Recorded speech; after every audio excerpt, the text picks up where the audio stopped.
Assalamualaikum warahmatullahi wabarakatuh. Bismillah, alhamdulillah, wassalatu wassalamu ala rasulillah wa ala alihi wa sahbihi wa mawalah. Wala hawla wala quwata illa billah, amma ba'du. Kaum muslimin rahimakumullah, kita diciptakan oleh Allah subhanahu wa ta'ala. Yang pertama adalah kita diciptakan oleh Allah untuk beribadah kepadanya dengan menjalankan segala perintahnya dan menjauhi segala larangannya. Ada berbagai macam ibadah-ibadah yang disyariatkan oleh agama Islam, yang dikenalkan dan disampaikan oleh Nabi Muhammad SAW. Tetapi ada sebuah ibadah yang berbeda dengan ibadah-ibadah yang lain, yang mempunyai keutamaan tertentu. Allah subhanahu wa ta'ala memerintahkan kita untuk sholat, tetapi Allah subhanahu wa ta'ala tidak pernah melakukan sholat. Allah subhanahu wa ta'ala memerintahkan kita untuk berkurban, tetapi Allah subhanahu wa ta'ala tidak pernah berkurban. Allah subhanahu wa ta'ala memerintahkan umatnya untuk menunaikan ibadah haji, tetapi Allah subhanahu wa ta'ala tidak pernah melaksanakan ibadah haji. Begitu juga Allah subhanahu wa ta'ala memerintahkan umatnya untuk menikah, tetapi Allah subhanahu wa ta'ala tidak pernah menikah. Allah subhanahu wa ta'ala memerintahkan umatnya untuk menuntut ilmu, tetapi Allah subhanahu wa ta'ala tidak pernah belajar, tidak pernah berguru, tidak pernah sekolah, tidak pernah kuliah, dan tidak punya guru siapapun. Tapi ada sebuah ibadah di mana Allah subhanahu wa ta'ala memerintahkannya, tetapi Allah subhanahu wa ta'ala juga menjalankan ibadah tersebut, yaitu apa? Innallaha wa malaikatahu yusholluna 'alan nabi ya ayyuhalladzina amanu shallu 'alaihi wa sallimu taslima. Ada sebuah ibadah di mana Allah memerintahkan umatnya untuk beribadah, untuk bersolawat. Allah juga membaca solawat, menyampaikan solawat kepada Nabi Muhammad SAW. Sebuah ibadah yang berbeda dengan ibadah-ibadah yang lain. Ketika kita ingin memupuk rasa cinta kita kepada Nabi Muhammad, salah satu yaitu dengan cara kita memperbanyak sholawat kepada Nabi Muhammad Sallallahu Alaihi Wasallam. Ketika kita baca sholawat tanpa kita berwudu, tanpa kita menggunakan ilmu tajwid, tanpa kita mengenal makharijul huruf, tanpa kita mengenal arti dan maknanya, tetap mendapatkan pahala dari Allah Subhanahu wa ta'ala yang insya Allah nanti akan menjadi sebuah wasilah kita mendapatkan syafaatnya Nabi Muhammad Sallallahu Alaihi Wasallam. Ibadah sholawat di sini adalah ibadah yang begitu luar biasa, di mana ibadah-ibadah wajib diwajibkan untuk membaca sholawat. Kita sholat 5 waktu, baik itu sholat wajib ataupun sholat sunnah, tidak sah ketika kita tidak membaca sholawat. Kita khutbah Idul Fitri, Idul Adha, kita khutbah Jumat, kita khutbah nikah, tanpa adanya sholawat, khutbah kita tidak akan sah secara hukum.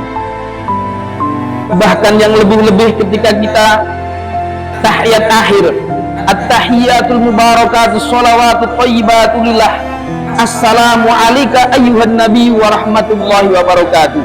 Posisi sholawat ini diletakkan sebelum kita membaca asyhadu alla ilaha illallah wa asyhadu anna muhammadar rasulullah. Bahkan setelah itu diakhiri dengan bacaan sholawat Allahumma sholli ala sayyidina Muhammad wa ala ali sayyidina Muhammad. Inilah pentingnya kita membaca sholawat, ibadah yang begitu luar biasa, ibadah yang dilaksanakan kita dengan enteng, dengan mudah, tetapi pahalanya begitu luar biasa. Ketika kita baca sholawat 1 kali, maka Allah akan membalasnya, memberikan rahmat kepada kita 10 kali.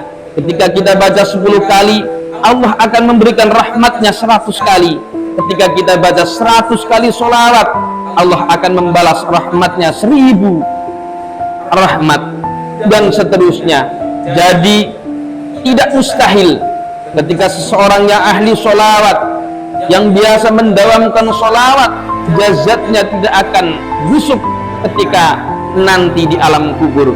Dan semoga Allah jadikan kita orang-orang yang ahli membaca sholawat, yang cinta kepada sholawat, yang cinta kepada Nabi Muhammad Sallallahu Alaihi Wasallam. Baik sholawat apapun, ada sholawat yang pendek kalimatnya, yang ringan diucapannya, tetapi mempunyai nilai yang begitu luar biasa, yang dikenal dengan sholawat Jibril atau sholawat rahmat atau sholawat Nabi Khidir alaihi salam. Bahkan sholawat Jibril ini yang dijadikan oleh Nabi Adam alaihi salam sebagai mahar ketika menikah dengan Siti Hawa.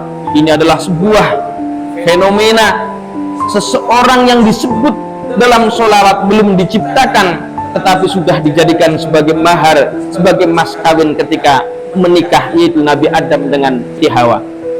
Jamaah yang saya hormati, mari bersama-sama pada bulan Ramadan ini, baik ibadah wajibnya, ibadah sunnahnya, sholat tarawih, sholat witir, ataupun sholat-sholat yang lain, ataupun ibadah-ibadah yang lain, jangan lupakan kita untuk memperbanyak sholawat. Jangan lupa kita untuk menyempatkan waktu kita untuk sedikit membaca sholawat. Insya Allah dengan membaca sholawat pada bulan Ramadan ini, kita akan lebih diberkahi oleh Allah Subhanahu wa Ta'ala. Dan bersama-sama pada bulan Ramadan ini, mari kita tata niat kita, tata hati kita untuk lebih dekat beribadah kepada Allah Subhanahu wa Ta'ala. Beribadah semampunya, beribadah sesuai dengan kemampuannya. Jangan sampai kita menunggu beribadah, kita menunggu melaksanakan sholat, menunggu kita pandai, menunggu kita alim, menunggu kita khusyuk, menunggu kita fasih, dan lain-lain. Mari bersama-sama, apapun kondisi kita,